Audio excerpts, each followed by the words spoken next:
So I want to explain this in terms of which way can a person gain faith in Hashem. What does ultimate faith mean? There are three major ways in which human beings can achieve the faith in the absolute God. One is by means of the intellect. A person just thinks that everything that we experience in life, it follows the concept. If there's a design, there must be a designer, whether through the principle of the first cause, that everything has a cause. So the question is, who caused the whole world? So there must be a designer who's the source of causality, the first cause. And the concept of the first cause is not like some people ask, if everything has a cause, so who caused God? Because if we assume that God is the one who creates everything in the world, including human thoughts, including the capacity to measure time and space, and to be able to understand the world that surrounds us. So therefore, the design, which we see everywhere, whether it's through causality or other laws of nature, proves that there must be a power that designs it. Let us say, if we were to find under geological layers the most advanced computer produced in today's world, and some of them very advanced, even some of those who exist according to the plans of those who make computers, although they haven't been able to produce it yet, but we find something like that deep down the earth, there must be someone who designed it. So there's a designer. So this is logical. So one of the ways we reach the awareness of God is logic. It was also one of the ways which is used by Avraham Avinu. If you study the biography of Avraham Avinu, which we know through Jewish tradition, that's how he came to this result, that all the idolaters were stupid. They didn't think things through properly. It's also demonstrated in modern science, since there's no scientist who doesn't say there are laws of nature, and nature's with a capital N, which means they recognize the existence of Elohim. So you know Elohim has the same numerical value as Hateva. Because this is raised in Deo Sibe Natura, is the awareness that all scientists have today as well, that nature demonstrates laws. It demonstrates, in fact, according to modern science, most complicated aspects of mathematical thinking. The pure mathematics is contained in every aspect of understanding the world around us. There must be a divine mathematician who produces it, who knows more than all human beings know. And that's assumed by all the scientists, even sometimes they don't want to say the name God, because they don't want to be considered religious, but we'll speak about the mind of the universe, or the laws of nature, the wisdom of nature. There must be a wide... This is logic, is one of the ways. A second way in which human beings come to appreciate the existence of God is known as the more emotional approach of the principle of love. This is shown in one of the most concrete and universal ways in which nearly all human beings experience in one part or another of their lives that they're falling in love. That means, and love out of millions of possibilities between a man and woman, talking about not the physical but the emotional love, is an experience of falling into it. In other words, they recognize love is something that comes from above and goes even against the laws of statistics entirely. When you meet one person, you realize this is the one person I love more than anyone in the world. It can sometimes happen also between parents and children. The mothers, they love their child to such an extent that they'll do anything. The child might be a very, very difficult child, might be a complete cripple. The mother will love that child more than herself and more than anything else. And similarly, it can sometimes happen in a case where a father has waited for a child for decades and hasn't got one, then they get one. For them, that's life much more important than anything else in the world. This is the power of love which comes to human beings from above. And therefore, there are the many philosophers who say, there's a famous Jewish philosopher, the son of Don Yitzchak Abarbanel and Yehuda Abarbanel, who described the whole concept of how Hashem is the source of love. It comes from above. It's not something that comes from below. So love is also one of the ways in which people recognize it's got a superhuman source. That's the power of love. The emotional approach to reach Hashem. And as many saints, they felt very close to God because they loved God more than anything in the world. A third approach is through the awareness in life of the uniqueness of virtue. That means the development of the conscience. The conscience, Kant was the one who developed this more than anyone else. He says that one of the major sources for his concept of God is that human beings have been given a concept, there's such a thing as morality, it's absolute good and evil. He calls it a categorical imperative. The deep Kantian concept that although we can perhaps explain many external things through external mechanisms, but when it comes to the inner awareness of there being good and evil, and that's the concept of God being given this name. He's the absolute good in the world, which has produced also its parallel in the human soul. There's a modern psychological, philosophical development of this in Viktor Frankl's The Unconscious God, in which he describes the conscious of the human being is really an unconscious power inside the human being, which is beyond what exists. It's not what is, but what ought to be. That's the moral concept. So therefore, this leads us to understand the Akedah on a far deeper level, as it's described in the Midrash, as we'll soon see. But before I come to the Midrash, I'm going to say modern philosophy has also recognized this. In other words, Avraham Avinu, what was the test? The test was as follows. Is your concept of God, is it a result of your inner development, which comes from the human breast of logic? Is that the logic brought you to God? Yes, the logic brings you to God. Was it the spirit, the power of love brought you to God? Yes, the power of love is one of the other ways. Third way is the power of the conscience, which is the voice of God inside the human being, which recognizes there is such a thing as absolute good and evil, and the human being can relate to it. We can't come to the absolute. The absolute is God himself.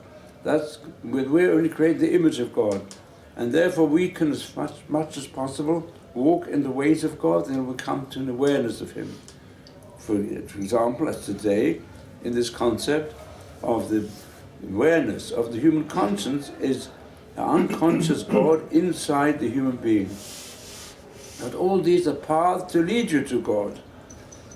But if you only regard God as the end result of these three methods, and there are other subsidiary methods of coming near to regard God as the absolute power, then that's not yet the highest level.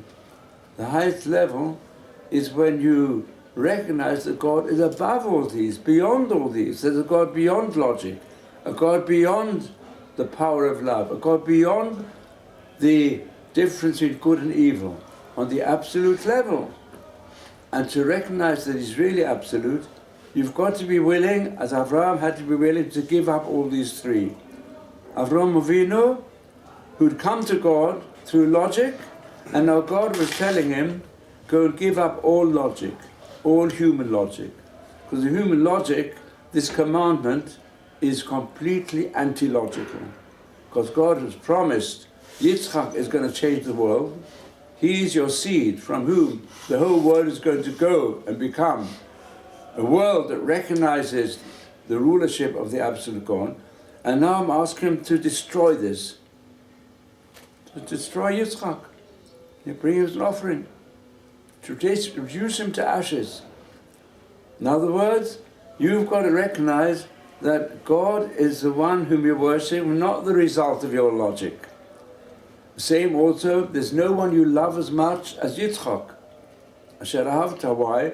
Because all the love which has brought you to become a lover of God, and he is known as a lover of God. Why do I love God? Because God is the source of love. Where do I see it? I see it in the way that he even given me a son, whom I love so much. And I know if I have in my son this object of love from which I feel that this is given to me by God, so I've got to give it up. Meaning, I've got to give up my feeling of love. And my feeling of love in this world is concentrated on Yitzchak, because he's my whole future. So it's everything that everything contained in Yitzchak, in his personality, everything is what I love more than anything else. And it comes from you.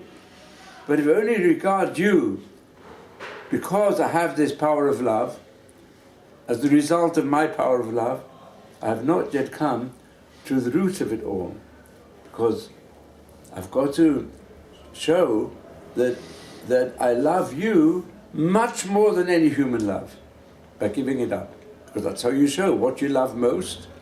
You're ready to give up for something which you love a bit less. So I love you as the source. I regard you as the source of the love. And the third aspect, which comes through the moral concept, all my life, in fact, you, Hashem, said, God said himself, why have I chosen Avram? Because he is going to teach morality, the path of Hashem to do righteousness and the justice, the whole world. In other words, my mission in life has been to teach everybody never to be cruel, but to be kind. In fact, the biggest contrast was Sodom and Amorah, where Avram pleaded all the time, how can you destroy it? Maybe there's 10 people, they were innocent. So, in other words, morality and justice, that has led me to come to God, but God is the source of it all. And now I've got to give it all up. I've got to do things which destroy it all. So this brings us to the root of all existence. And that's why existentialism, what's existentialism? Modern existentialism, really the source of it is in this actual point. And the beginning of existentialism was religious existentialism by Kierkegaard. It's true that Jean-Paul Sartre and others, they became agnostic and even atheistic existentialists, but the truth is, as was shown by one of his Jewish disciples, who also first spread existentialism on an atheistic basis, because he was a disciple of Jean-Paul Sartre, but in his last years, he says, Jean-Paul Sartre changed his mind, and he recognized that at the root of everything lies the absolute power which is beyond human description and beyond language.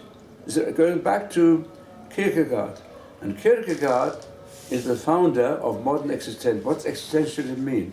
It means that the root of all philosophical thinking, if you go into the end, is what is the meaning of true existence. True existence lies beyond the human understanding, but it's the basis of human understanding.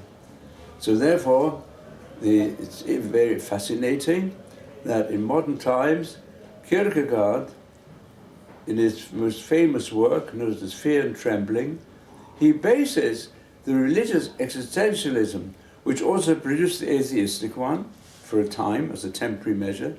For example, logical positivism is based, that's non-religious existentialism. But the founder of it was also a Jew. He wrote his main thesis, logical positivism. He wrote his Austrian he was an Austrian thinker, and then he became the teacher of people like Bertrand Russell and Professor Eyre, who were complete atheists, who said that we've got scientific philosophy that says all things in this world which we describe and all the different debates we have, we're all dealing here, if we want to have truth, we deal with scientific truth based upon scientific reality, which is what we know through logic combined with sense perception. And that produces different understandings of what's going on in the world around us. But what does he say in his last chapter? It's one sentence. Of that which I cannot speak, you have to remain silent. Because language is human. And even Dibra Torah, B'lashon B'nei Adam, is human. So it's connected with human concepts. And when we're speaking about the divine, we mean that which is above language. So it's very fascinating that the basis of existentialism comes from the Akedah. And that exactly explains, I'm going to show you how this is mentioned in the Midrash. And when Kierkegaard, he didn't know the Midrashim directly, but he recognized the truth behind what it says in the Akedah concerning the Tests of Avraham. The Midrash says like this, that when Avraham Avinu went in those 3 days to go to the place which Hashem had told him there to offer up his son as a burnt offering, so it says in the Midrash that Hashem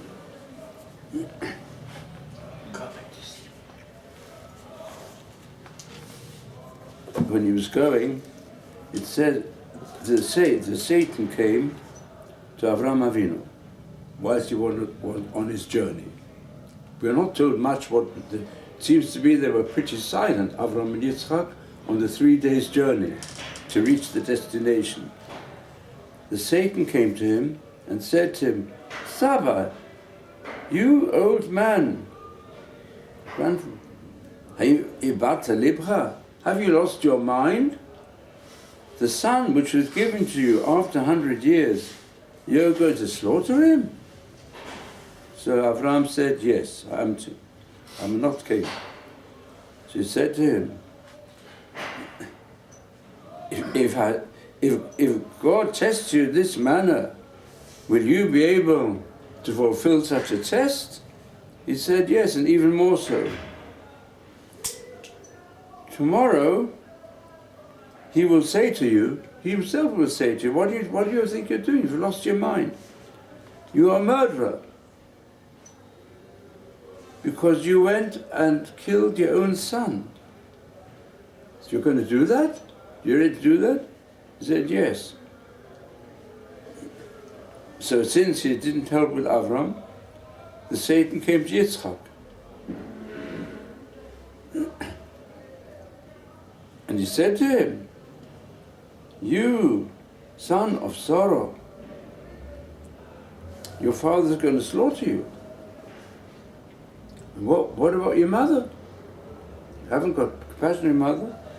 He said, I'll fulfill it.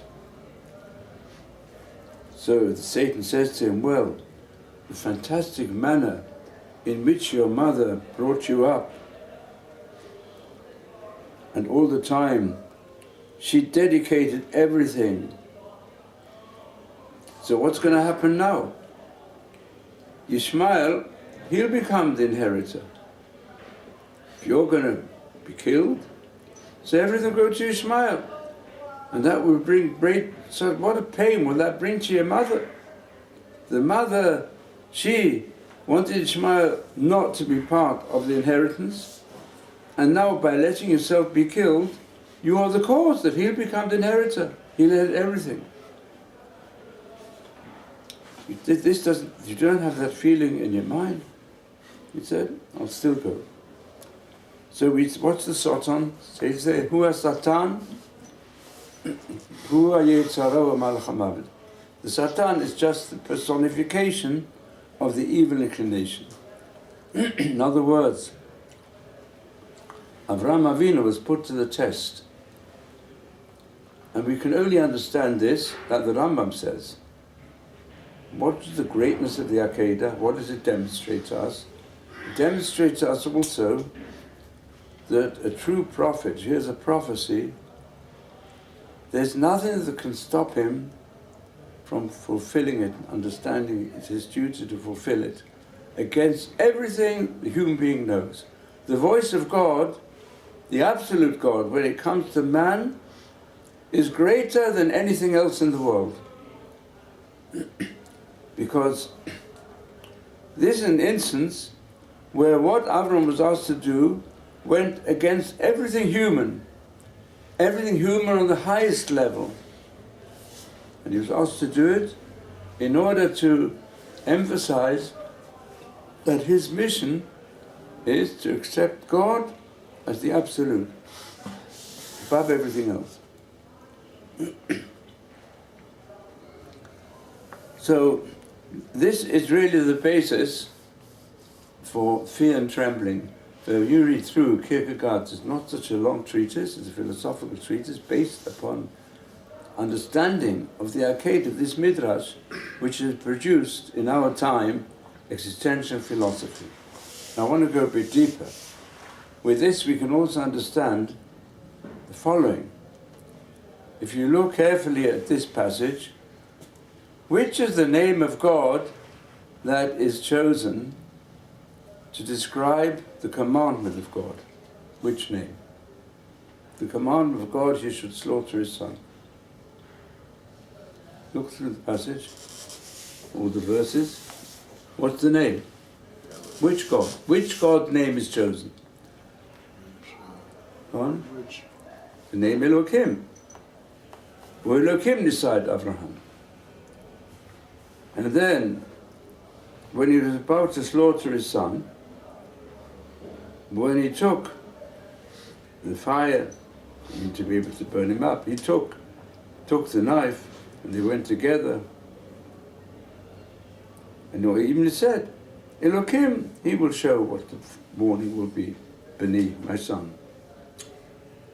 In other words, this was the Midat Hadin, which is Elohim, is Midat Hadin.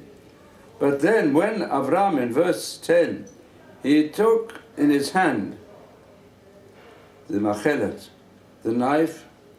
Machelet means to make the offering kosher in order to slaughter his son. Vayikra elav, Malach, what does it say? The angel of Hashem, not of Elohim, Midat HaChesed. He said, don't slaughter your son. He said to him, Avraham, the two Avrahams, Avraham, who listened to the voice of Elohim. Then there's a dash in between. But now, I want to demonstrate you Midat HaChesed, loving kindness. He said, Hineni, I'm ready for anything. I'm ready to finish this act. Then Hashem said, Vayomer, who said? The Malach Hashem. Don't stretch out your hand further to the boy. Don't do anything to him.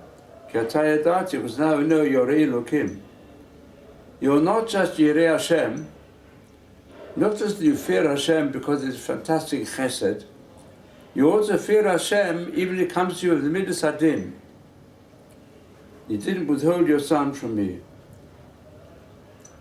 And then from now on it's always Bahar Hashem Yirei, Rechamalach Hashem. So the changeover, this is the two names of God. It's quite true, and even this goes together with the basic concept of the two names. Elohim has the same numerical value as Hateva. And Elohim is explained by the prophet Yeshaya as follows. He says, lift your eyes to the highest level. That means your insights, the highest level. And see who created this fantastic universe. That's Eile, all the phenomena of nature. All of nature is Eile. All the phenomena that you see, which is Elohim. Elohim is the plural of Eile. You see all the phenomena, and you ask the question, who created all these. So together you get Mi, Eile, is Elokim. That means, I'll put it in contemporary terms, if a person, he studies the world through the telescope or the microscope, and he sees the enormous, almost miracles of nature, and both in the microcosm and the macrocosm, he asks the question, what is it? Ma elu, what is it? That produces the progress of scientific discovery of nature. As long as you ask the question, what is it? But once you ask the question, well, who created it? Who produced it? That is a power that's beyond nature. It's the mind beyond the universe. If you lift up your eyes to the higher question, who created, then you come to the God who is beyond matter, beyond energy, beyond the micro and macrocosmos, beyond the mind of man, and therefore also beyond language. And then you recognize Elohim. You recognize that the world of nature is really an expression of the God of nature. And that's why we can speak about this wisdom and the laws of nature and the design shown in nature. And when, let's say, 100 years ago, people thought there were organs in the human body which had no purpose, therefore they want to explain it by various comparisons to things that you see happening around us. But today, people recognize that nearly everything has a purpose. All the so-called organs that were considered superfluous, each one is necessary. Each one fulfills a purpose in the world. So therefore we recognize that there's a power beyond nature that produces nature, that produces causality, time, space, and energies and matter. That's mi vora ele. So this is the deeper concept that behind Elokim there lies Hashem, Yud Kei Vav Kei. What does Yud Kei Vav Kei mean? The cause of existence. That's existentialism. You want to know the ultimate cause of existence? It's a power beyond thought and beyond energy and beyond matter, beyond time space, that produces everything. That's the deeper significance why we don't pronounce the name. Why? Because we think by pronouncing it in human words that we have, that is its total significance. No, because the existence of God is beyond expression, beyond human language. And that's why the Rambam, in his famous Guide for the Perplexed, the first book in that deep discussion is to demonstrate how any words in Tanakh or in the Midrashim which are used to describe God, it's not really a description of God. It's a description of anthropomorphisms. That means God himself is beyond language. So how will you explain him? You explain him with those things that bring us to an awareness of God, or the ways in which we can know him through his creatures, because these are ways whereby we can go on the path to come to God. We've got to recognize that God is beyond language. And that's why we're not supposed to pronounce Yud Kei Vav Kei. And even when Moshe Rabbeinu was to bring the power of God to the awareness of the people of Israel who were in Egypt, and so Moshe said to God, you want me to become the one to lead the people, to express your messages. So how shall I describe you? What is this? What's your name? What does God say? I am that I am. What does it mean I am that I am? That means everything else which exists because of something else. You want to describe anything in the world, you've got to describe it in terms of where it's, which place it's in, and what measurements can you apply to it. That means what name can you give to it. But my name is I am that I am. I'm absolute existence. You can't describe me in relationship to anything else, because I am absolute, not relative. Everything else in the world is a relative. It's a relative description of measurement, of time and space and causality and matter and energy. But I create all these, and therefore I'm above them all. I'm really above language. And therefore also I'm above everything. I have the ability I'm the creator of everything. Since I create everything, not just I create it once and then it goes on by itself, but that I'm constantly recreating everything. I am the source of all existence. To use the words of the Zohar, Hashem is one who fills all the worlds, that's transcendence, but I'm the one who surrounds all the worlds that you can imagine. I'm surrounding them on a higher level. I'm beyond the measurements of the worlds of the universe, which you can describe in terms of matter or energy, or even the microcosm, in terms of just poles of energy. I'm beyond all that. But I create it all every moment. And therefore, I feel everything, as it were, as a creator, but I'm also beyond everything. And therefore, I can't be expressed in ordinary names. And what is a name, really? A shame is a sham.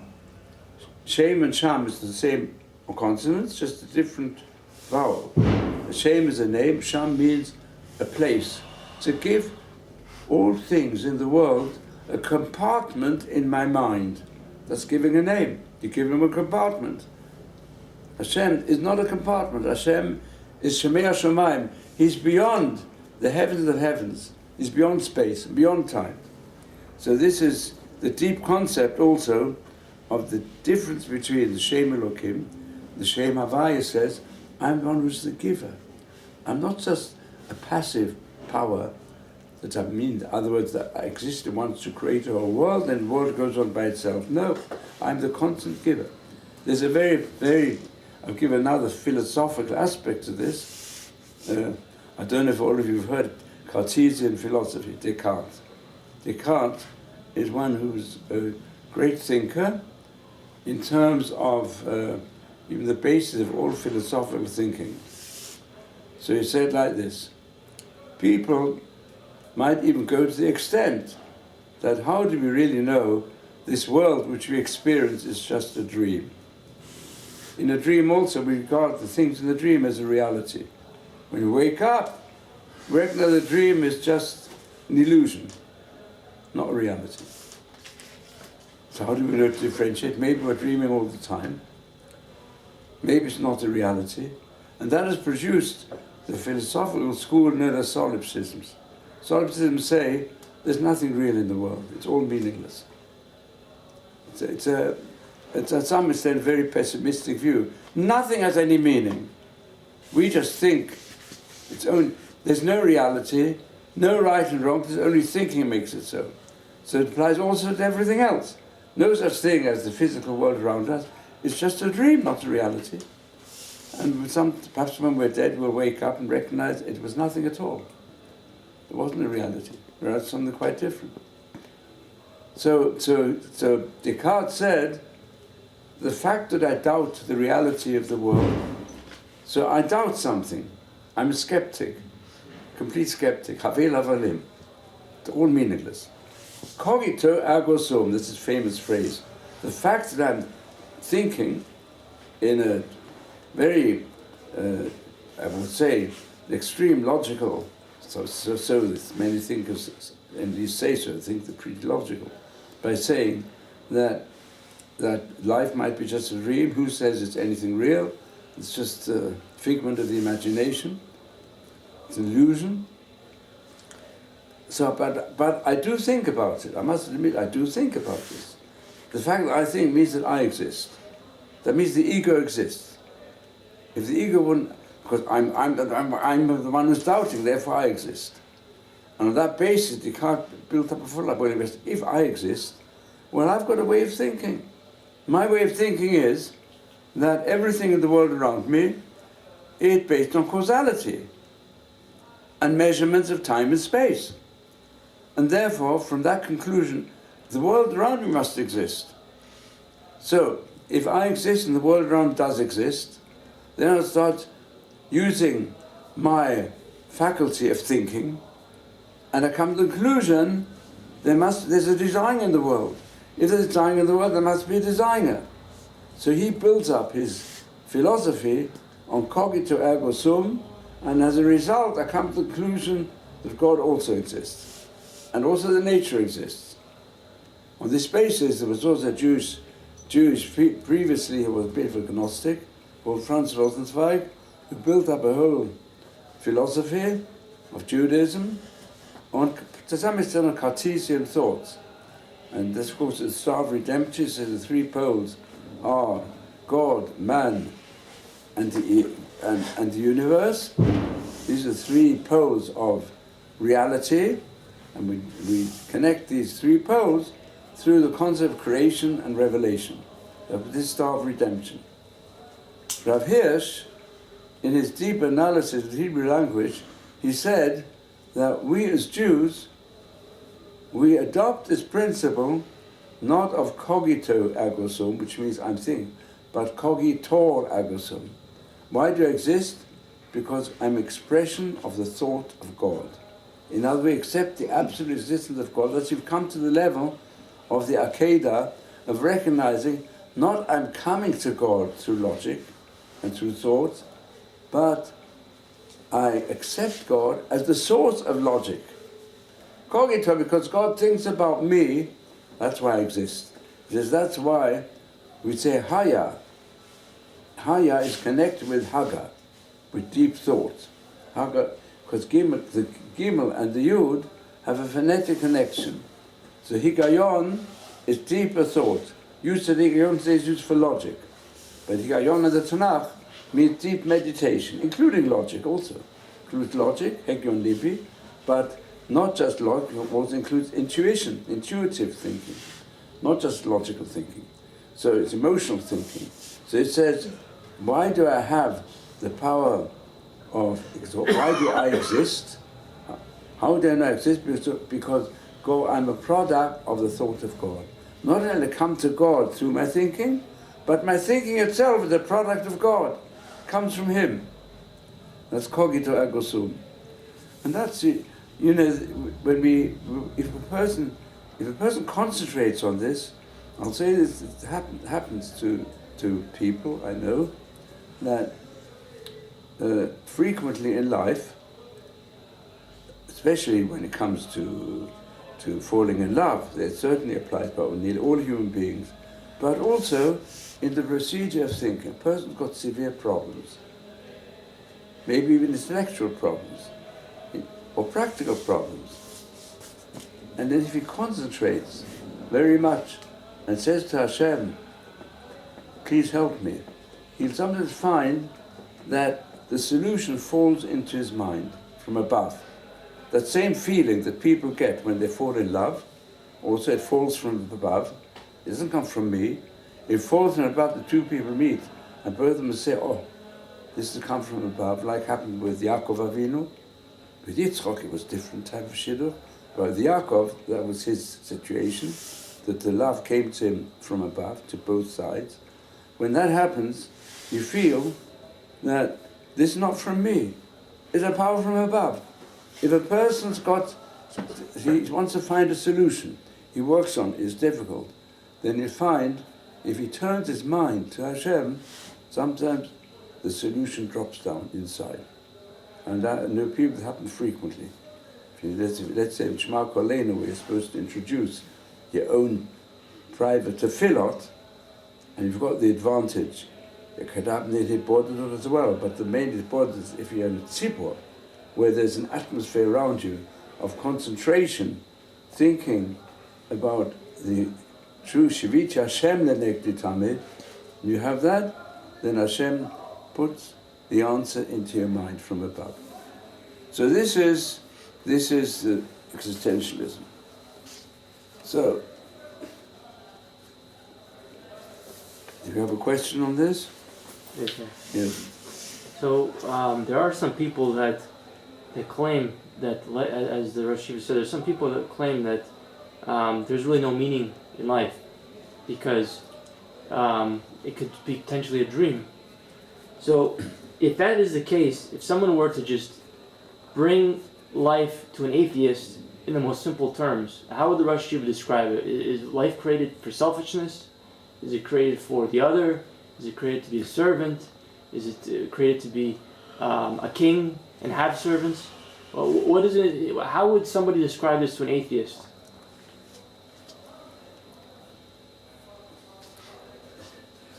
To describe anything in life to someone who doesn't believe in Hashem, so you have to understand why he doesn't believe and what type of person he is. There's some people who say, well, for me logic doesn't count, but what counts for me in life is morality. So then you can introduce him to Hashem through the path of morality and the conscience. I mean, if it's someone today, I would suggest to such a person to take the book of a Holocaust survivor who was great psychologist before as well, a Freudian psychologist, and his belief in God was very weak. And he came out with his book, The Unconscious God. Go and read it through. Better speaking language of that, the atheist of today. Yeah. If there's an atheist who's a scientist, then I would give him, there's so many books today of scientific proof for God's existence. Yeah, it's that you don't, you can choose, there's Paul Davies, for example, there are many who say that, especially those who develop the concept of the proof that this globe is an anthropic description. That means the whole world is built, it's apparently to produce the ability for a thinking human being. So that would appeal to him. Even somebody can make use of scientists who speak that science really is trying to understand the mind of God. But nobody's line is. Why is it some of these people's line is also, they say, well, I can't believe in God. I believe everything was created through natural selection. Yeah. So that's and then you can bring him. So give him the book Human Destiny. It's created by one of the greatest scientists, scientific philosophers also, who was also a great scientist in the world of chance, how to understand chance happenings, who proves that according to the laws of scientific statistics, it's impossible that things could have developed just by chance. Therefore they're designed, therefore you go back to a designer. Good. So you have to speak to each person according to his background. So the common theme is that everything should be proven by science. Proven by science Well, some people think, yes. Okay. When I dream, I sometimes dream of doubting. I sometimes dream of thinking. So watch this. I am, therefore I think, therefore I am. I doubt, therefore I exist. When I dream, I doubt. When I dream, I think. When I dream, I do all these things that doesn't prove that I exist because I'm dreaming it. So watch this. I what, therefore I am, or I exist. Because you don't only doubt when you dream, you also doubt when you're awake. When you're 100% awake, you also doubt. Okay. Yeah? So from the doubting, he says, therefore my assumption is that I exist. No, I'm saying when you dream, you also doubt. So how do I know I'm dreaming or I'm existing? If I'm existing, I doubt. If I'm dreaming, I doubt. How do I know if this is not maybe this is a dream? Because when I dream, I know, I wake up the next morning, I say, so it's a dream, thank God. I was doubting this, thank God, it's a dream. The common to your dream when you're awake is that I do exist. I've also dreamt before that I woke. I've got up and I said, but I've got up in my dream and I'm waking up. So everything that exists in life, a dream as well. So maybe this is all a dream. I suggest you take out a book which describes the basis of Descartes' thought, look at Descartes' philosophy. Because his concept is that the ego it's obviously my own doubting is based on an assumption that I accept as an axiom. My axiom is I. So my axiom is myself. And as Rav Hirsch says, your axiom shouldn't be myself, should be God. And really that's the concept also. Avraham had to, as it were, nullify his own existence, which in fact, which he already showed by going the fiery furnace to some extent, but he identified himself more in terms of his son. All the blessings that were promised him and everything was really his mission in life. He felt, I am the mission. And you find that then right in the beginning when it says, through you will be blessed all the families of the earth, which cannot come through an individual. So it means by continuity. Therefore he recognized his mission, his ego as it were, had no significance if it's not going to have an extension. If it means everything finishes with me, the world cannot change. Unless there's going to be not only my son, but a whole nation, the world will not be able to change. I was put in this world to change the world. That was his feeling. That's my purpose. Now, how can I do it? How can through me be blessed all the families of the earth? I must have continuity. And therefore me, my son, is a greater basis for my own ego than my own ego. That if Hashem would have said, I want you to die and your son to continue, it would have been, that would have been easy for him. Same apply to me this. Of course, I'm going to show that really the significance of all this is not Avraham and Yitzchak, but it's the national spirit, the national ego of the people of Israel. And that this, as I say, the Akeda's real significance is even deeper than existentialism, because it's a question of the existence of the people of Israel and even the whole world, which depends on it. And that's why the Akeda you can only really get a better understanding of it as we'll continue in this insight into it, in what has happened to the world and the significance of the Holocaust in certain ways is hinted at all the way through. But that's what that we'll have to leave for the next show.